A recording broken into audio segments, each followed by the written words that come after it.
What's going on today? This is Brian Pittman with Pittman's Pocket, also with NFL Draft Diamonds, also with Junior College Phenoms. I'm here today exclusively giving you the intake that I actually just recently did with an article with Pittman's Pocket with Draft Diamonds just recently. And once again, I just recently talked about a few players that I feel HBCU schools need to continue to put their scopes on, especially in the South. But just recently, I've emphasized a little bit about a few prospects that caught the eyes of HBCUs in this recent 2024 recruiting class. January, I put out two articles that emphasize prospects from high school across the country, most definitely here in the state of Florida, which I'm from in Tampa. What's happening? Um, Alvin Isaac was one of the kids that I talked about. He actually is from Village, Florida, city of the Villages, Florida. It's like right outside Orlando. He just basically committed to USF, but he had a few HBCU offers from FAM. He had one. He had one from Bethune when they had the previous coach, which was Ed Reed at one point, which who I'm still solid with. I'm still solid, coach. It's okay, even though Coach Raymond I got nothing against them. I just don't mess with them. No defense and no offense. Just being solid with that. But but they end up offering, Isaac, and it was good. It was good at that point, and it's still good at this point. That they reached out and showed love to the kid. Definitely the people at FAM show love. I appreciate my coaches at FAM on. I speak to a couple on. Um, Definitely Jackson State did their thing. Um, big shout out to them boys, man. Doc Holiday, what's up with you, big dog? Shout out to them people down there in Jackson.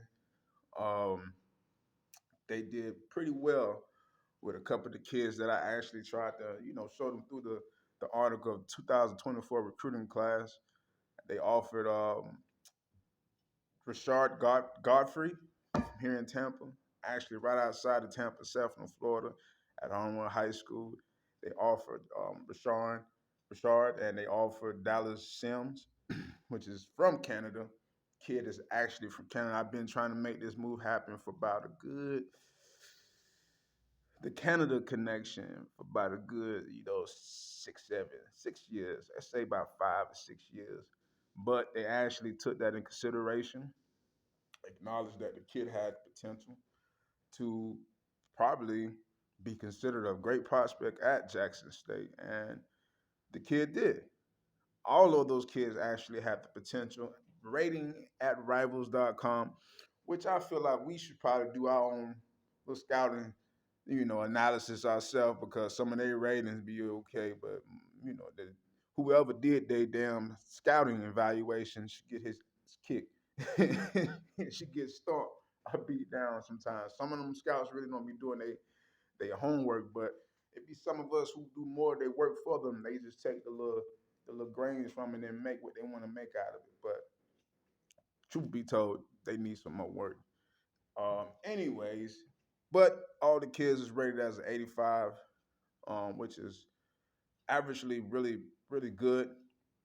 And those kids gave insight to HBCU schools to further their maps in the demographics of recruiting. And with that being said, additionally adding to that, I have five players that I recently did the article. I'm actually going to put the article on this link right here. Talked about a few more players that HBCUs should continue pursuing. And the previous articles that I wrote in January, I just basically summed it up to the players that that's actually left on those articles.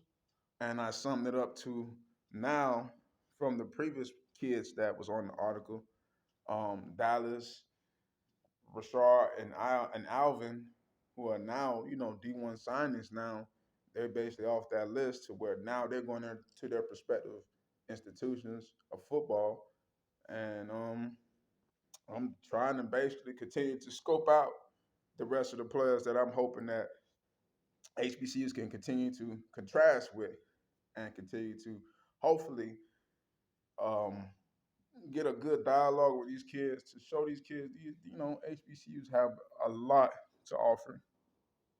And one of the kids that I'm definitely going to get into is Tyrone Moore, quarterback 6'2", 215 from D-Land, Florida. You know they got some boys out there in that country life. Then you got another kid named Damian McMillan from Onward High School. Another kid, he's 6'3", 330. He's physical. He's aggressive, offensive guard from Onward High School. Actually got an offer from Jackson State along with Rashard Godfrey, which I'm hoping that, maybe down the line that Jackson could probably reel him in. We don't know. But I know that the kid can play. And I'm hoping that maybe, JSU fans, y'all need to come on and link up with me, subscribe, and like, and maybe we might could work some magic on this end. We don't know.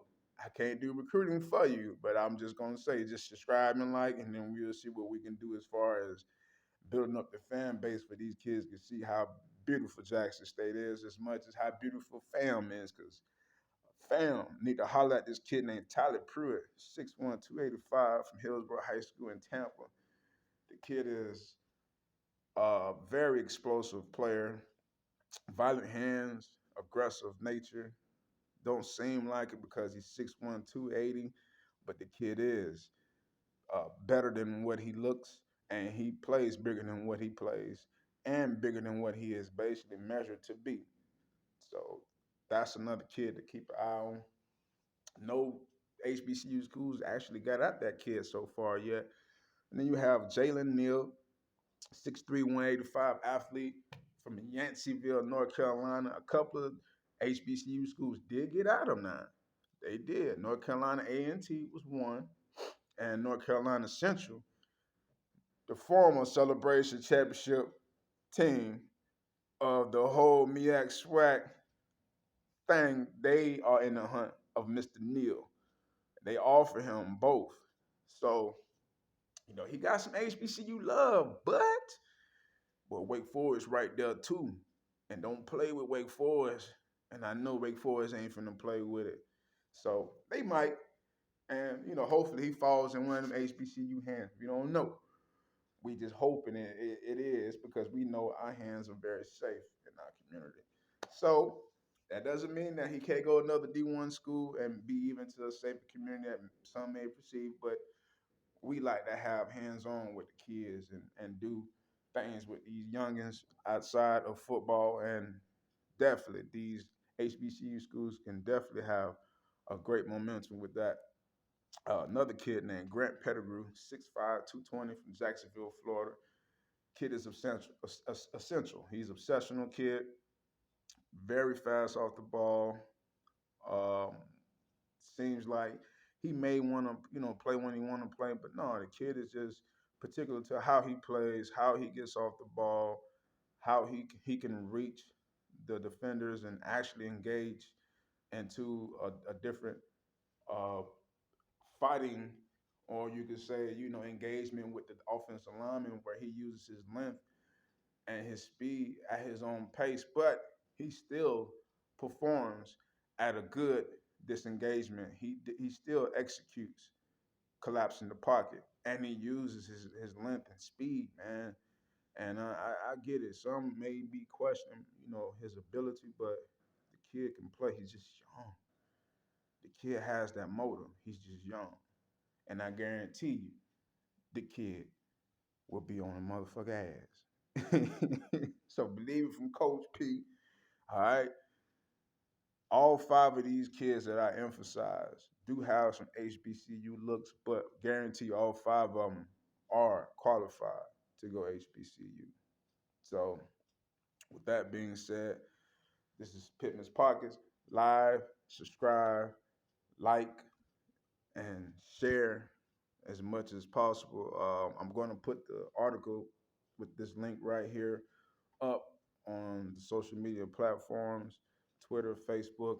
You guys get at me at O Phenoms, at Junior College Phenoms on Twitter, or You can holler at me on Brian Pittman on Facebook. So just holler at your boy, holler at Coach, and give me some feedback. Let me know what you guys think about the article as much as the video as well. So I'm putting them both together, and we'll see what it do.